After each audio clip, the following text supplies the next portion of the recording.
ہیں۔ اگر یہ اتنی امپورٹنٹ بات ہے، یقیناً اگر ایسا ہوتا تو قرآن میں ضرور اس کا ذکر ہونا چاہیے تھا۔ اور ساتھ وہ یہ بھی کہتے ہیں کہ عیسیٰ علیہ السلام جو ہیں وہ نبی ہیں، تو وہ کیوں ایک امتی بن کر آئیں گے، وہ اپنا درجہ کیوں کم کریں گے؟ اور اس کے ساتھ ساتھ وہ ان کا یہ بھی کہنا تھا کہ نا رسول اللہ صلی اللہ علیہ وسلم جب دین مکمل کر کے چلے گئے تو کیوں ہمیں ضرورت ہے حضرت عیسیٰ علیہ السلام کی کہ وہ واپس آئیں، حالانکہ رسول صلی اللہ علیہ وسلم تو نبیوں کے سردار ہیں۔ تو اس بارے میں آپ ذرا بتائیں کیا؟ عیسیٰ علیہ السلام کے بارے میں نا جو بات اصولی طور پر ذہن میں رکھنی چاہیے وہ یہ کہ وہ عام انسانوں کی طرح نہیں۔ ان کے بارے میں نا آدھی سے زیادہ دنیا جو کرسچن کا اعتقاد ہے کہ وہ خدا ہیں، خدا کے بیٹے ہیں، تثلیث کا تیسرا انہیں ثالوث مانتے ہیں، اور اس کے لیے بنیادیں ان کے پاس یہی ہیں کہ وہ بن باپ پیدا ہوئے، زندہ آسمان پر چڑھ گئے، انہوں نے جو معجزات دکھائے، کوڑیوں کو ٹھیک کرنا، مردوں کو زندہ کرنا، یہ ساری چیزیں جو ہے نا خدا کے کام ہیں۔ یہ تین جو بنیادیں ہیں نا، بن باپ ولادت، آسمان پر جانا، اور یہ معجزات۔ قرآن پاک جو اللہ کا آخری کلام ہے، شرک کی نفی کے لیے آیا، اس کا یہ کام تھا کہ وہ بجائے اس کے کہ خاموشی اختیار کرے، ان باتوں کی کھلی تردید کرے۔ اگر یہ باتیں بالکل بے اثر ہیں، مگر اس نے ان کی کھلی تردید نہیں کی۔ ماننا ہے کہ بن باپ پیدا ہو، تو یہ اللہ کی قدرت کا ایک ظہور ہے، اس سے خدا نہیں بن جاتا۔ اور حوالہ دیا کہ آدم علیہ السلام بھی بن باپ ماں پیدا ہوئے تھے، وہ خدا ہو گئے۔ اور یہ جو ہے نا کہ آسمان پر چڑھ جانا، یہ بھی کوئی بات نہیں۔ اللہ تعالیٰ نے ان کی حفاظت کے لیے اگر یہ طریقہ اختیار کیا اور آسمان پر انہیں لے گیا، تو اس سے بھی کوئی آدمی خدا نہیں بنتا۔ خاص کر کے یہ کرسچین اور یہودی لوگ جو ہیں، ان کے لیے تو مثال ہے کہ وہ یہ بھی مانتے ہیں کہ ہنوک نبی جو ہے نا، ادریس، یہ بھی زندہ اٹھائے گئے اور وہ آسمان پر ہے۔ یہ بائبل میں، تورات میں بھی تھا اور انجیل میں بھی ہے کہ ہنوک بھی ابھی تک زندہ ہے۔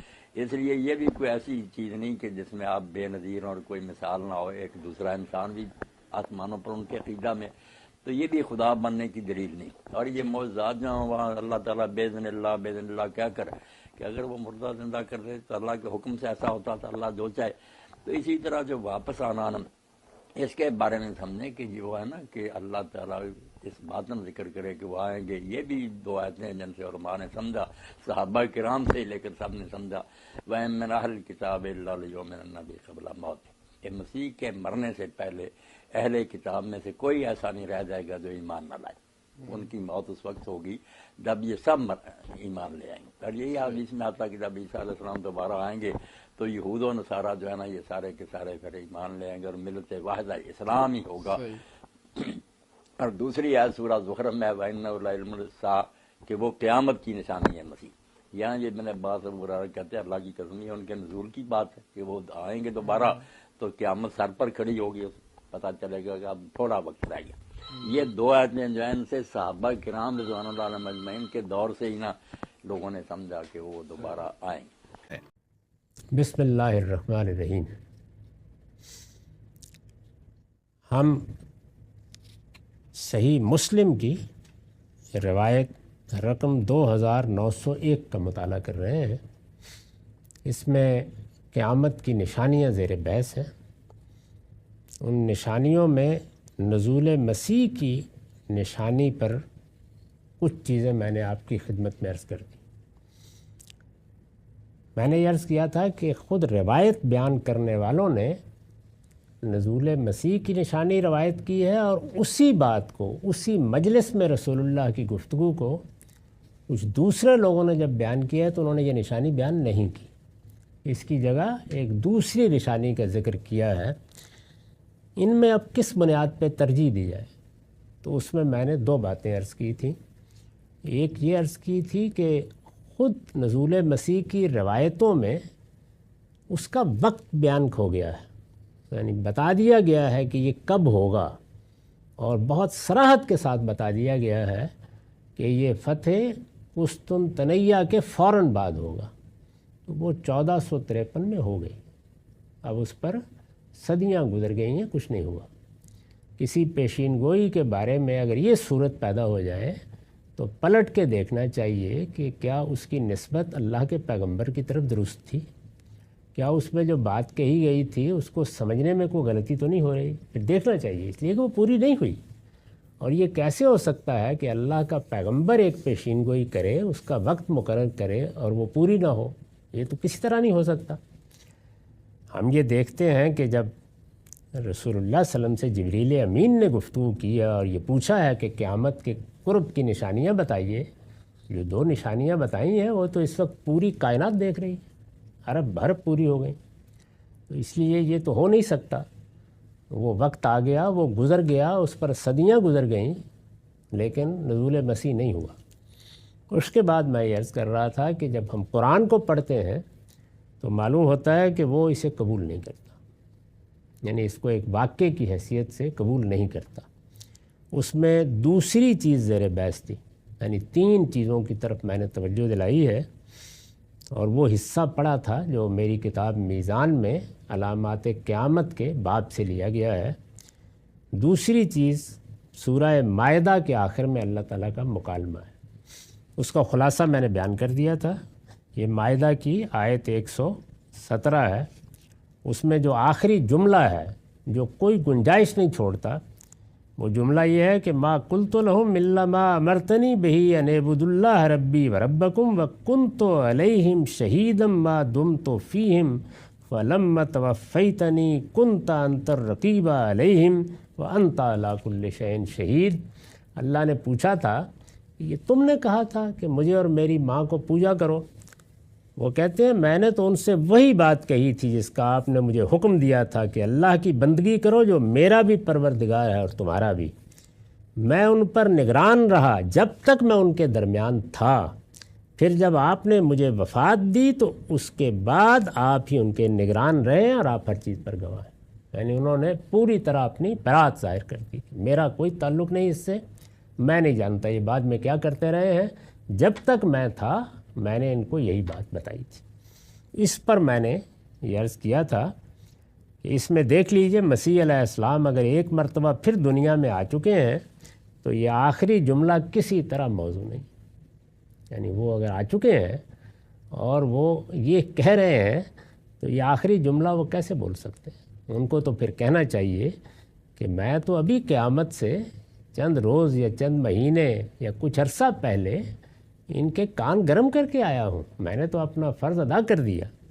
اس کے بعد تو انہیں کہنا چاہیے کہ میں ان کی گمراہی کو اچھی طرح جانتا ہوں۔ وہ صرف یہی نہیں کہہ رہے ہو، کہتے میں جانتا ہی نہیں یہ کیا کرتے رہے، مجھے نہیں معلوم، مجھے پتہ ہی نہیں ہے، میرے زمانے میں کوئی ایسی بات نہیں تھی، میں جب تک نگران رہا اس وقت تک تو یہی بات کہی جا رہی تھی کہ اللہ ہی رب ہے، یہی میں نے ان کو بتایا تھا۔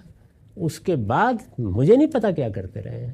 آپ البتہ ہر چیز کو دیکھتے ہیں، جانتے ہیں، تو آپ ہر چیز کے گواہ بھی ہیں، آپ جانتے ہیں کہ کیوں اس راستے پر چلے گئے۔ وہ یہ کہہ دیں گے کہ میں ان کی گمراہی کو اچھی طرح جانتا ہوں، ابھی کچھ دیر پہلے انہیں اس پر متنبہ کر کے آیا، یہ کہنا چاہیے انہیں، نہیں کہا۔ تو یہ دوسری بات تھی۔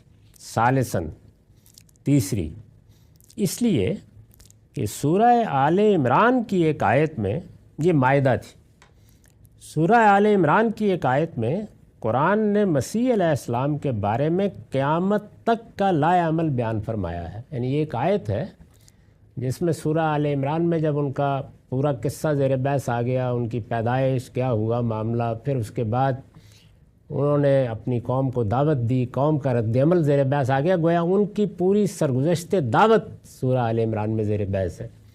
اس کے آخر میں اللہ تعالیٰ نے اپنا فیصلہ سنایا ہے اور اس میں قیامت کا ذکر کر کے سنایا ہے، یعنی قیامت تک میں تمہارے ساتھ کیا کرنے والا ہوں، ایک ایک چیز کو بیان کیا ہے۔ یہ موقع تھا، سورہ آل عمران کی ایک آیت میں قرآن نے مسیح علیہ السلام کے بارے میں قیامت تک کا لائے عمل بیان فرمایا ہے۔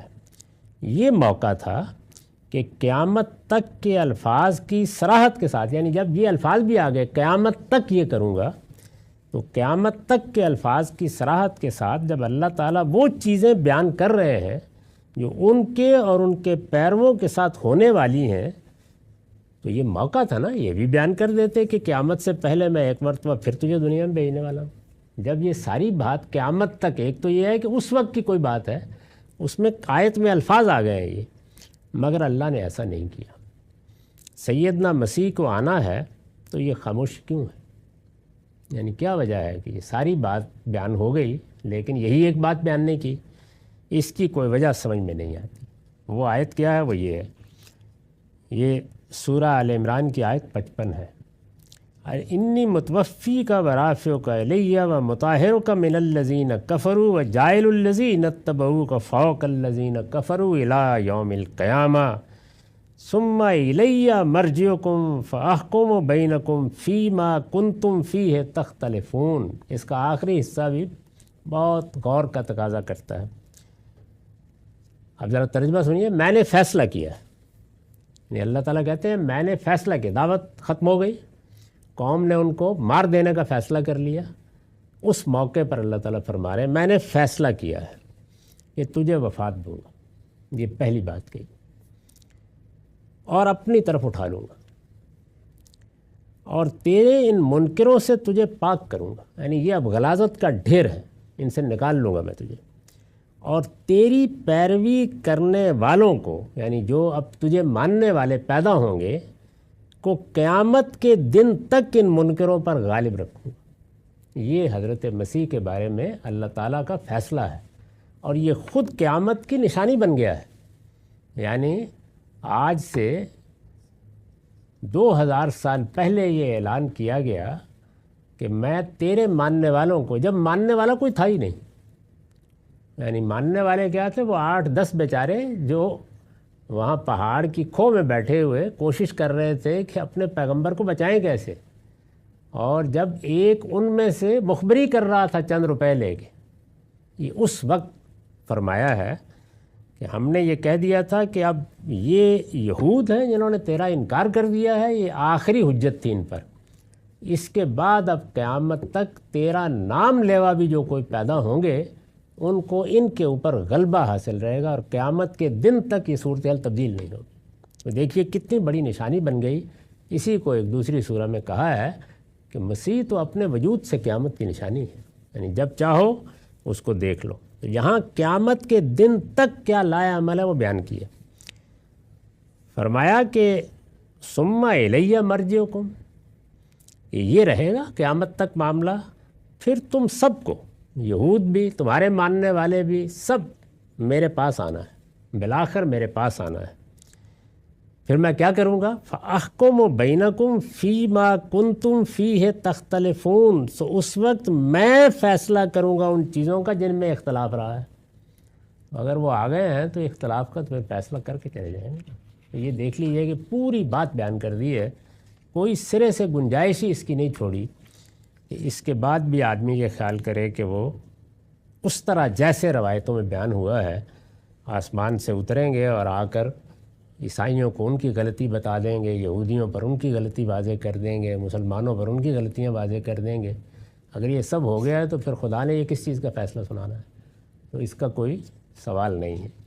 یہ وہ 3 چیزیں جو قرآن مجید سے میں اس لیے عرض کر دی ہیں کہ ان کے ہوتے ان روایتوں کو اس طرح نہیں مانا جا سکتا۔ پھر کیا یہ روایتیں کسی نے بنا لی ہیں یا ان کا کوئی مدعا اور ہے؟ وہ میرا زاویہ نظر یہی ہے کہ نہیں، ان کا مدعا بالکل اور ہے، اس کو سمجھنے میں غلطی ہوئی ہے، لیکن وہ اس وقت کا موضوع نہیں ہے۔ تو اس کے ساتھ یہ بات تو پایہ تکمیل کو پہنچی۔ اگلی نشانیوں پر اب ہم اگلی نشست میں بات کریں۔ وآخر دعوانا الحمدللہ۔